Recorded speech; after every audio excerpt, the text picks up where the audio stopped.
Recruitment এক্ষেত্রে আমাদের সরকারের পরিষ্কার নীতি, কোন রিক্রুটমেন্ট বোর্ডে কোন পলিটিক্যাল অ্যাপয়েন্টমেন্ট হবে না।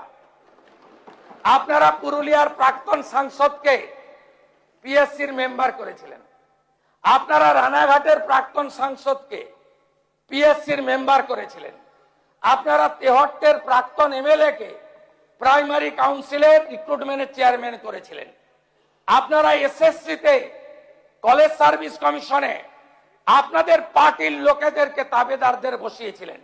আমাদের সরকার ইউপিএসসি ধাঁচে কমপ্লিটলি ট্রান্সপারেন্ট নিয়োগ করবে, একটাও রাজ্য সরকারের কোনো পোস্ট ফাঁকা থাকবে না, শিক্ষক শিক্ষাকর্মী অধ্যাপক ফাঁকা থাকবে না।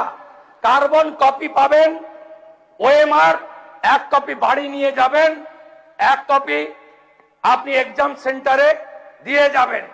15 নাম্বার করে 10 নাম্বার 20 নাম্বার করে ভাই ছিল, আমরা 5 নাম্বার ভাইভাতে রাখবো। একাডেমিক আমরা মূল্যায়নে আনবো। আমরা এসসি এসটি ওবিসি ইডব্লিউএস তাদের সংরক্ষণ 100% রোস্টার দেব, আপনারা ভরসা রাখতে পারেন। আমরা নিয়োগের ক্ষেত্রে অত্যন্ত স্বচ্ছতায় আমরা এসএমএস দিয়ে প্রাক্তন শিক্ষামন্ত্রীর কায়দায় কোনো নিয়োগ করব না, স্বচ্ছতার সঙ্গে নিয়োগ হবে। আমি পশ্চিম বাংলার বেকার যুবক যুবতীদের আশ্বস্ত করতে চাই।